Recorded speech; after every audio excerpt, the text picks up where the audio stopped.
We ready, we ready. I need some chapstick, but we ready. What's up, y'all? Welcome back to my channel. I'm back with another video for you guys. I'm recording today. Y'all about to be getting some content over the next 2 weeks, 2-3 weeks. Okay? So, if you're returning and you're a lovely, faithful subscriber, much love to you. I love you. Thank you so much for coming back. If you're new, I'm Crystal Divine, and my Indigenous Lifestyle is my brand where I provide doula services. I'm actually training or in the process of becoming a doula. So I have a vlog series that I will link in the description box below if you want to follow along with me on my journey of becoming a doula. But that's who I am, that's what I'm about, that's what this channel is about, and you can expect to see videos pertaining to childbirth, hospital birth, natural birth, prenatal care, and afterbirth care. So yeah, come on and subscribe to my channel and learn a thing or two. Right now I'm doing a video about one of them old saints. I know y'all done heard grandma talk about it, okay? But cabbage on the breast. If you put cabbage on your breast, can it really relieve you of pain or soreness from your breast being too full? Can it reduce the size of your breast if your breast is overfilled with milk? So yeah, using cabbage to relieve your breast of pain and when it's sore, to help reduce breast inflammation and relieve you of pain and discomfort. We are also known to use cabbage on our breasts if, say, the woman wants to wean the baby off of the breast milk, or for whatever reason she wants to stop breastfeeding, so she wants to use the cabbage to help that process move along more quickly. Or maybe you have an overabundant supply of milk and you need to just tone it down just a little bit. So you put a little bit of cabbage on your breast and your bra.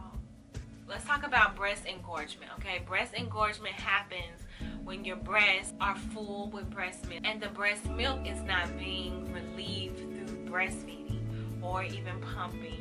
To reduce this engorgement and to gain some temporary relief from the pain and the soreness of your breast being engorged, a lot of women use cabbage as a natural treatment. When your breasts become engorged, it's painful.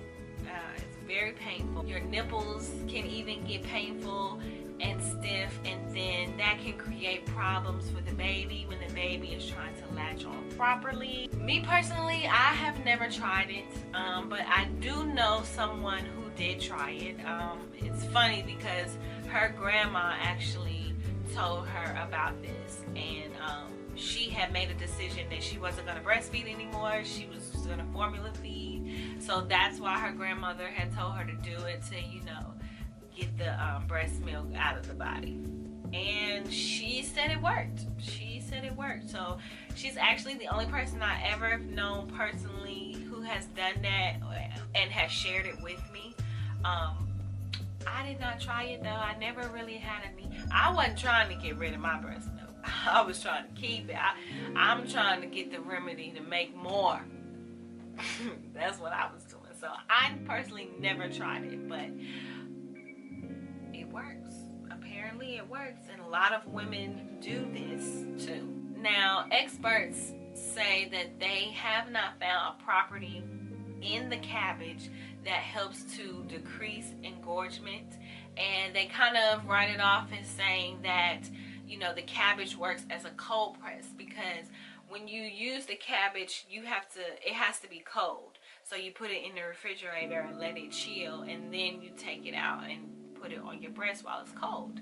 But they say that there's nothing in cabbage that helps with decreasing pain or engorgement or any swelling and inflammation. But I heard somebody grandma say that, you know, the cabbage does the trick And I don't know of anything else besides maybe an ice pack that's cold that we use, especially in our culture, to relieve of breast engorgement. Something interesting I found out is that some people refer to this process as cabbage leaf therapy.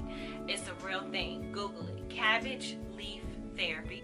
They say it is an unconventional therapy, but overall, this process, it says that women notice results within 12 hours. Real quick, 10 things, 10 little FYIs that you need to know about using cabbage. It doesn't matter if it's red or green or white. Cabbage is cabbage, but I will say that the red cabbage may stain, like if you're wearing white or something. I don't know. Second thing, don't use the outer layers of the cabbage. After you take it out the refrigerator, when it's nice and chilled, just peel off those outer layers, toss it, use it for something else, but don't use those to go inside of your bra. And also leave them whole. Don't cut them up into small pieces. Just leave the cabbage whole. You do want to rinse them off too. This is number 3. Rinse them, like when you take it out of the fridge, rinse it off, you know, but rinse it in cold water. Don't put hot water on it. We just had it in the refrigerator to get chill. Okay, rinse it off in very, very cold water. Number 4, when you put it in your bra, make sure that you're covering up your breast, but you leave the nipple exposed. Do not cover up the nipple. Number 5, the reason why we're putting it in our bra is because the bra is going to help hold the cabbage in place. 6, you can still use nipple pads. If you are having problems with your breast leaking milk, especially because they're engorged, you can still wear nipple pads with the cabbage, all in the bra, all together, all one. Number 7, it probably is going to take anywhere from 15 minutes, I say maybe 10, you know, minutes for the cabbage to get cold. For the cabbage to get warm. And once it's warm, you can go ahead, take them out, toss those in the trash, and get you some new ones out of the fridge. Make sure you put that cabbage back in the fridge, because you know, 10, 15, 20 minutes tops, that's gonna go by pretty fast. Number 8, always use fresh leaves. This is kind of common sense, but you know, I just thought I'd throw that in there. Don't take those cabbage leaves that you just took out and stick them back in the fridge. Toss them and get fresh leaves. Number 9. Okay guys, just know that this is temporary relief. This is not a cure. This is not necessarily a remedy, okay? This is more so a treatment. So this is going to be temporary relief. Don't expect this to, you know, heal you from the pain.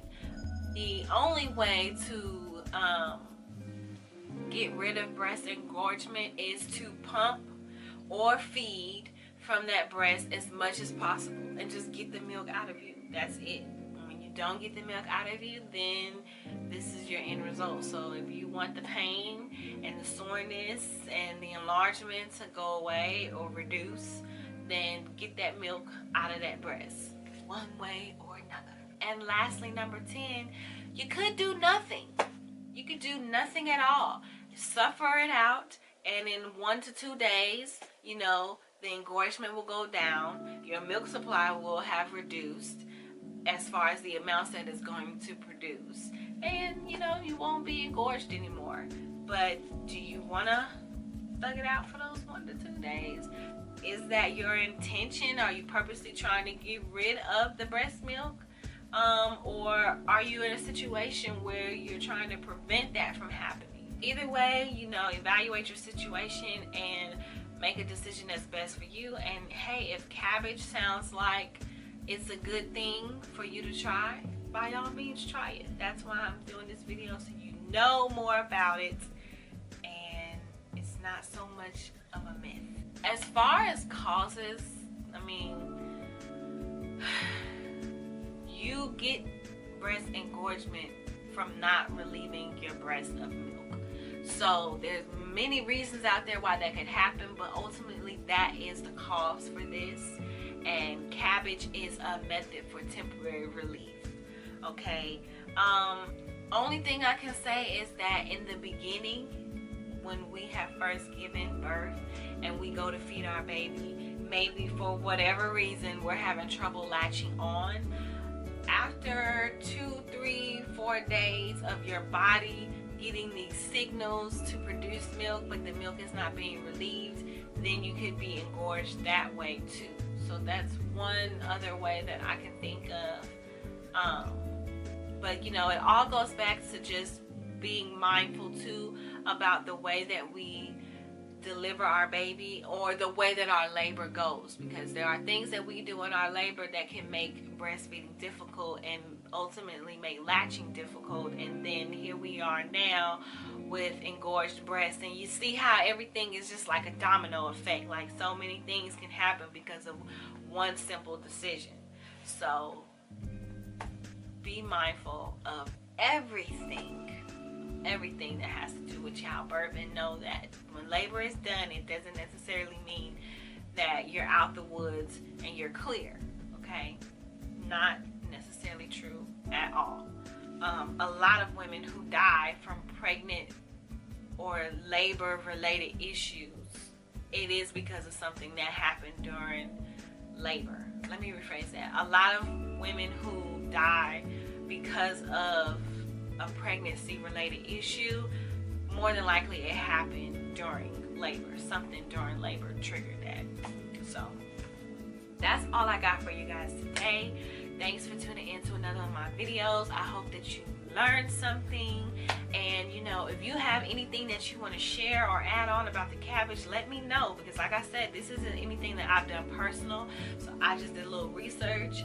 I heard about it through the grapevine, and I decided, like, let's just make a video and talk about it, because I'm sure there are some women out there who are curious about it. Don't forget to like my video, and I will see you